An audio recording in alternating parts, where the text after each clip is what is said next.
इसके बारे में मैंने आज से कुछ 4 महीने पहले भी एक प्रेस कॉन्फ्रेंस करके बोला था कि ये कैसे कानून हमारे पे थोपे जा रहे हैं। जम्मू के लोग नेशनलिस्ट लोग हैं। हम लोगों ने हमेशा मैक्सिमम बीजेपी का साथ दिया। बम बम बोले के बाद हमने बीजेपी को इतना उठाया कि जम्मू के लोग बीजेपी के लोगों के सिवाय किसी और का नाम ही नहीं लेते थे। लेकिन मुझे बड़े दुख के साथ ये कहना आज पड़ रहा है आपके मीडिया के माध्यम से कि जितना बेड़ा गर्क जम्मू का बीजेपी ने करा, इतना आज तक किसी भी 70 साल में किसी भी पार्टी ने नहीं करा था।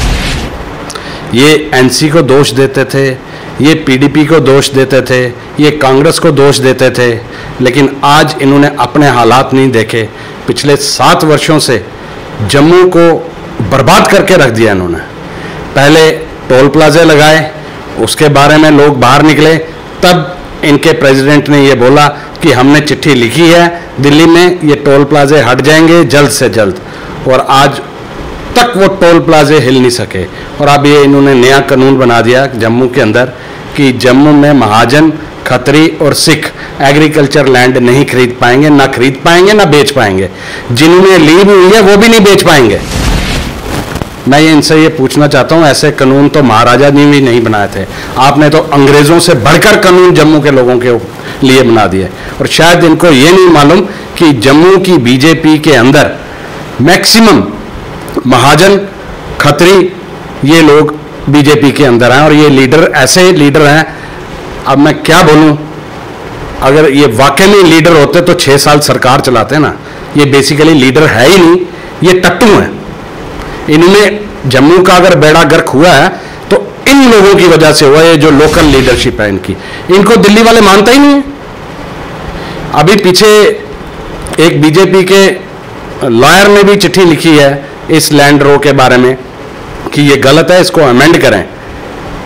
तो इन्होंने बोला हमने चिट्ठी लिखी है कि 2-4 दिन में कोई अमेंडमेंट आ जाएगी, लेकिन उस बात को भी आज 2-3 महीने होने को आए। इनसे किसी प्रकार का कोई सलाह मशवरा दिल्ली वाले मेरे हिसाब से नहीं करते। रीज़न ये है कि इनकी लीडरशिप उन्होंने पहले देख ली हुई है। ये टोटली फेल इनकी लीडरशिप है जम्मू के अंदर। अगर इनकी लीडरशिप वाकई में कामयाब होती तो 6 साल सरकार चला पाते। महाराजा जी ने उन्होंने भी उस टाइम एक कानून बनाया था 47 में, कम से कम 4 कनाल ज़मीन महाजन, खत्री सारे ले सकते हैं, एग्रीकल्चर हो, नॉन एग्रीकल्चर हो, जो भी हो, और 4 कनाल बेच भी सकते हैं। लेकिन ये आए, इन्होंने अंग्रेज़ों का कानून हमारे पे थोप दिया। ये बेसिकली ब्रिटिश कानून है कि हम लोग जम्मू में रह के गुलाम हो गए। अब किनके गुलाम हुए ये तो अब हम भगवान ही जानता है कि अंग्रेज़ों के गुलाम हुए या इनके दिल्ली चले जाएंगे। इनको कुर्सी से ज़्यादा प्यार है, इनको जम्मू से प्यार नहीं है। इनको सिर्फ अपनी सत्ता से प्यार है, कुर्सी से प्यार है, क्योंकि कहीं हम बोले हमारी कुर्सी ना खिसक जाए, कोई और ना ऊपर चढ़ जाए। तो नहीं लगता कि केंद्र सरकार कोई भी मुद्दा जम्मू के लिए हल करेगी। उनको जम्मू से अगली बार मेरे हिसाब से वोट बैंक चाहिए ही नहीं, उनको कश्मीर से वोट बैंक चाहिए, दिल्ली की बीजेपी को। क्योंकि आपको देख ही रहे हैं पिछले कितने वर्षों से, आज की डेट में भी अगर दिल्ली से कोई सेंटर का मिनिस्टर उठता है तो सीधा कश्मीर जा रहा है, जम्मू में नहीं आ रहा। मैं बीजेपी के जो बड़े लीडर हैं हमारे, उनसे हाथ जोड़कर ये विनती करूँगा कि भाई अगर दिल्ली आपकी नहीं सुनती ना तो आप रिज़ाइन दे दो, आप राजनीति छोड़ दो। क्योंकि आपकी जो राजनीति है वो झूठी राजनीति है। दिल्ली को ये पता लग गया हुआ है, ये सिर्फ और सिर्फ पैसे कमाने के चक्कर में ये लोग राजनीति में आए हुए हैं। ये लोग देश की सेवा करने के लिए। जम्मू कश्मीर के कानूनों में आर्टिकल 370 और 35A हटने के बाद बहुत सारे बदलाव आए। जम्मू कश्मीर में बहुत सारे यूटीज़ के कानून जो है एप्लीकेबल हुए जम्मू कश्मीर को यूनियन टेरिटरी बनाने के बाद। लेकिन जम्मू कश्मीर में जो लैंड लॉ था उसको भी अमेंड किया गया और उस लैंड लॉ में कुछ ऐसे क्लॉज दिए गए जो महाजन और खत्रीज हैं या सिख हैं वो ना ही एग्रीकल्चरल लैंड खरीद सकते हैं ना ही वो बेच सकते हैं। कहीं कहीं जम्मू कश्मीर के किसी एरियाज़ में। मेरे साथ बात करने के लिए है राजीव महाजन जो श्री राम सेना के यूटी प्रेसिडेंट हैं। सर आपका बहुत बहुत स्वागत है। इस मुद्दे पे हम लगातार अर्ली टाइम सीरीज चला रहा है कि आखिर जहाँ पे वन रूल वन नेशन की बात की जाती है, दो कानून लागू किए जाते हैं कि जम्मू कश्मीर जो है हिंदुस्तान के साथ ही है, तो फिर इस तरह के कानून क्यों लाए जाते हैं? देखिए जी, इसके बारे में मैंने आज से कुछ 4 महीने पहले भी एक प्रेस कॉन्फ्रेंस करके बोला था कि ये कैसे कानून हमारे पे थोपे जा रहे हैं। जम्मू के लोग नेशनलिस्ट लोग हैं। हम लोगों ने हमेशा मैक्सिमम बीजेपी का साथ दिया। बम बम बोले के बाद हमने बीजेपी को इतना उठाया कि जम्मू के लोग बीजेपी के लोगों के सिवाय किसी और का नाम ही नहीं लेते थे। लेकिन मुझे बड़े दुख के साथ ये कहना आज पड़ रहा है आपके मीडिया के माध्यम से कि जितना बेड़ा गर्क जम्मू का बीजेपी ने करा, इतना आज तक किसी भी 70 साल में किसी भी पार्टी ने नहीं करा था। ये एनसी को दोष देते थे, ये पीडीपी को दोष देते थे, ये कांग्रेस को दोष देते थे, लेकिन आज इन्होंने अपने हालात नहीं देखे। पिछले 7 वर्षों से जम्मू को बर्बाद करके रख दिया इन्होंने। पहले टोल प्लाजे लगाए, उसके बारे में लोग बाहर निकले, तब इनके प्रेसिडेंट ने ये बोला कि हमने चिट्ठी लिखी है दिल्ली में, ये टोल प्लाजे हट जाएंगे जल्द से जल्द, और आज तक वो टोल प्लाजे हिल नहीं सके। और अब ये इन्होंने नया कानून बना दिया जम्मू के अंदर कि जम्मू में महाजन, खत्री और सिख एग्रीकल्चर लैंड नहीं खरीद पाएंगे, ना खरीद पाएंगे ना बेच पाएंगे। जिन्होंने ली भी हुई है वो भी नहीं बेच पाएंगे।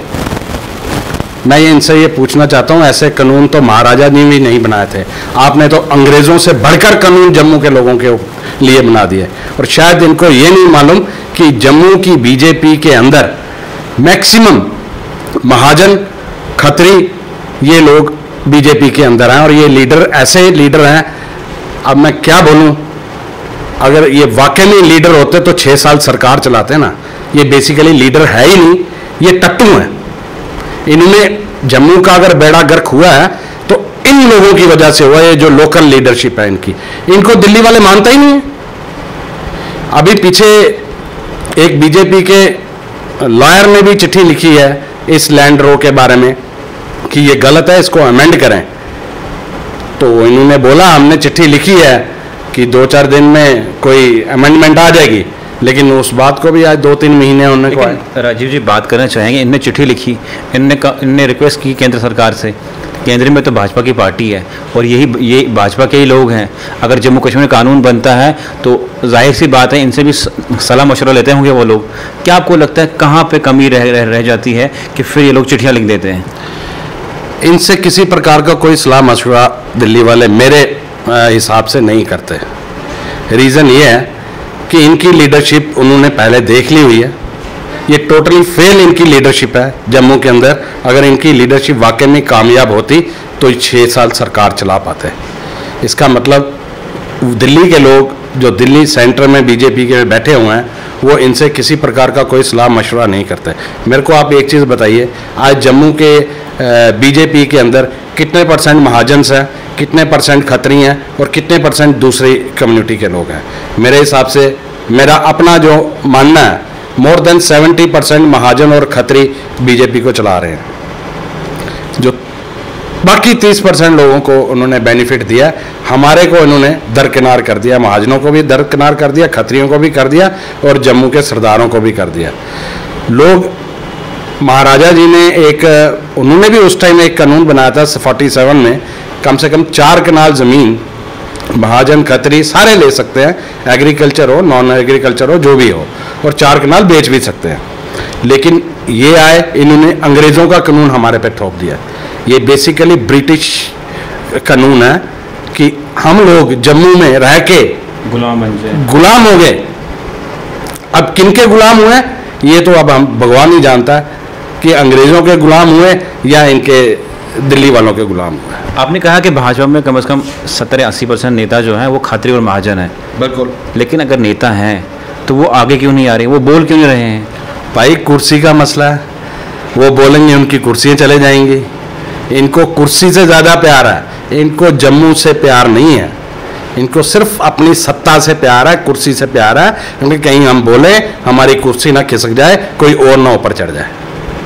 क्या आपको लगता है जो जम्मू में कानून लाए गए, डोमिसाइल की बात की करें हम या कोई भी कानून लाया जाए, लोग जो है सड़कों पे आ गए हैं, उसके बाद इनको जो है रिक्वेस्ट भेजनी पड़ती दिल्ली सरकार को कि ये कानून जो है आप रोल बैक कीजिए, और अब जो लैंड जो लॉ है इस पर भी चिट्ठी गई हुई है, जैसे आपने कहा कि टोल टैक्स की बात है उस पर चिट्ठी गई हुई है। क्या आपको लगता है इन मुद्दों पर कोई केंद्र सरकार देखेगी या इन मुद्दों को हल करेगी? मेरे को तो नहीं लगता कि केंद्र सरकार कोई भी मुद्दा जम्मू के लिए हल करेगी।